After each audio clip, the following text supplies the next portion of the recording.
Hi ಎಲ್ಲರಿಗೂ ನಮಸ್ಕಾರ. This is Rohini. Welcome back to RJ collections. ನೋಡಿ, ಇವತ್ತು ನಾನು ಬಂದು ಥೈಲ್ಯಾಂಡ್ ಡಾರ್ಕ್ ವೆರೈಟಿ ಮಾವು ತೋರಿಸ್ತಾ ಇದ್ದೀನಿ. ಮಾವಿನ ಗಿಡ ಇದನ್ನು ನಾವು 2 ಪ್ಲಾಂಟೇಶನ್ ಮಾಡಿದ್ದೀವಿ ಮನೆ ಮುಂದೆ. ಇದರಲ್ಲಿ ನೋಡಿ ಒಂದು ನೀವು ನೋಟಿಸ್ ಮಾಡಬೇಕು ಏನಂದರೆ ಇದರಲ್ಲಿ ಫ್ಲವರಿಂಗ್ ಕೂಡ ಆಗ್ತಿದೆ. ನೋಡಿ, ಚಿಕ್ಕ ಚಿಕ್ಕ ಕಾಯಿ ಕೂಡ ಇದೆ.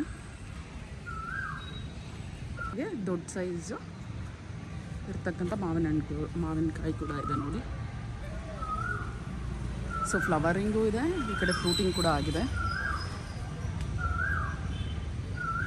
ಇದು ವೆರೈಟಿ ಬಂದು ನಿಮಗೆ ಹೈಟ್ ಬಂದು 6 ಫೀಟ್ ಆಗುತ್ತೆ. ನೀವು ಪಾಟಲ್ಲೇ ಬೆಳ್ಕೊಬೋದು. ಇದನ್ನು ಟೆರೆಸ್ ಗಾರ್ಡನಿಂಗ್ ಕೂಡ ನೀವು ಇದನ್ನು ಬೆಳ್ಕೊಬೋದು. ನೋಡಿ ಎಷ್ಟು ಸೈಜ್ ಇದೆ ಅಂದ್ಬಿಟ್ಟು ಕಾಯಿ ತೋರಿಸ್ತೀನಿ. ಇದು ಬಂದು ಇಷ್ಟು ಸೈಜ್ ಬಂದಿದೆ. ಇದನ್ನು ಇದಕ್ಕಿಂತ ಒಂದು 50 ಗ್ರಾಮ್ಸ್ ಜಾಸ್ತಿ ಆಗ್ಬೋದು. ಇದನ್ನು ನೋಡಿ ಬಂದಿದೆ. ತುಂಬ ಕಾಯಿಗಳು ಬಿಟ್ಟಿದೆ, ಜೊತೆಗೆ ಇನ್ನು ಫ್ಲವರಿಂಗು ಆಗಿದೆ. ಇನ್ನು ಪುಟ್ಟ ಕಾಯಿಗಳು ಕೂಡ ಇದೆ. ಇದು ಬಂದು ವರ್ಷ ಪೂರ್ತಿ ಹಣ್ಣು ಬಿಡುವಂತಹ ಮಾವಿನ ಗಿಡ. ವರ್ಷ ಪೂರ್ತಿ ಫ್ರೂಟಿಂಗ್ ಅನ್ನೋದು ನಿಮಗೆ ಇರುತ್ತೆ. ಸೊ ಒಂದಾದಮೇಲೆ ಒಂದು ಇದು ದೊಡ್ಡದಾಗ್ತಿದ್ದಂಗೆ ನೆಕ್ಸ್ಟ್ ಇದು ಸ್ಟಾರ್ಟ್ ಆಗುತ್ತೆ. ಅದಾದಮೇಲೆ ಫ್ಲವರಿಂಗ್ ಆಗಿರ್ತಕ್ಕಂಥದ್ದು ಸ್ಟಾರ್ಟ್ ಆಗುತ್ತೆ. ನೋಡಿ, ಇನ್ನು ಎಷ್ಟೊಂದು ಕಡೆ ಫ್ಲವರಿಂಗ್ ಎಲ್ಲ ಇದೆ.